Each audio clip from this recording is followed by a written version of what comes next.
Welcome বন্ধুরা, আজকে আমি একটা নতুন ভিডিও নিয়ে আপনাদের সামনে উপস্থিত হয়েছি। যারা হলো অ্যাপ ব্যবহার করছেন অর্থাৎ এনুমারেটর যারা আছেন তাদের জন্য এই রিপিট অপশনটা খুবই গুরুত্বপূর্ণ। কারণ এই অপশন দুটো বাই চান্স ভুল হয়ে গেলে পরিবার সেন্সাস হাউস নিয়ে একটা গণ্ডগোল চলে আসবে। আমার গত ভিডিওতে কয়েকটা মেসেজ এসেছিলো যার জন্য এই রিপিট অপশনের ব্যাপারটা ছিল, এই জন্য আমি এই রিপিট অপশনের ব্যাপারটা নিয়ে আমি একটা ভিডিও করেছি। আপনারা এখানে দেখছেন 1 নম্বরে যে সেন্সাস হাউসের নিচে হাউস নাম্বারের নিচে একটা রিপিট অপশন আছে।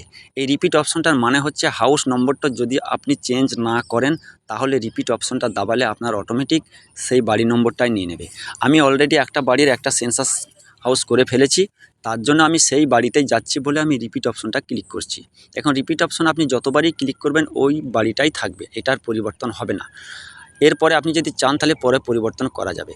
এখন এই যে সেন্সাস হাউস নাম্বার যেটা দিয়েছে এটাতে যদি আপনি রিপিট অপশন ক্লিক করেন তাহলে আগে যে বাড়িটা সেন্সাস হাউস নাম্বার আমি দিয়েছি সেই নাম্বারটাই আসবে। দেখুন এখানে কনফার্মেশন একটা এসছে, আমি কনফার্ম করে দিলে আগের যে সেন্সাস হাউস নাম্বারটা ছিল 0001 সেটা এখানে চলে এসেছে।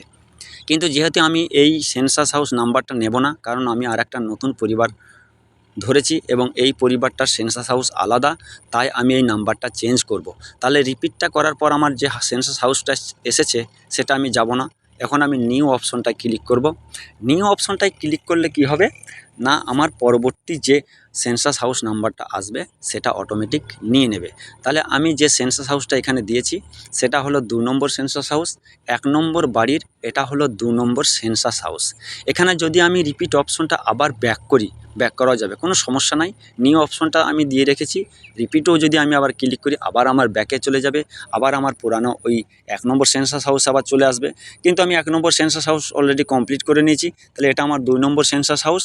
তাহলে আমার 2 নম্বর সেন্সাস হাউসে যখন আমি থাকব তখন আমাকে বুঝতে হবে যে আমি 1 নম্বর বাড়ির 2 নম্বর সেন্সাস হাউসের কাজ করছি, অর্থাৎ দ্বিতীয় পরিবারের। এখানে আরেকবার বলছি যে আমি রিপিট অপশনে ক্লিক করলাম, তাহলে কনফার্মেশন আমি যখন দিচ্ছি তখন দেখেন আবার সেই 1 নম্বর সেন্সাস হাউস চলে এলো। তাহলে আমাকে মাথায় রাখতে হবে যে ওই বাড়িতে আমার কটা সেন্সাস হাউস আছে। তাহলে এখন আমার প্রয়োজন যে ওই বাড়িতে আমার একটা নতুন পরিবার এসেছে, 1 নম্বর সেন্সাস হাউসে 1 নম্বর পরিবার আমি অলরেডি করে ফেলেছি, তাহলে এই পরিবারের জন্য আমার সেন্সাস হাউস আলাদা করতে হবে। আমি এখন নিউ বটমে ক্লিক করলাম, তাহলে আমার 2 নম্বর সেন্সাস হাউস চলে এলো।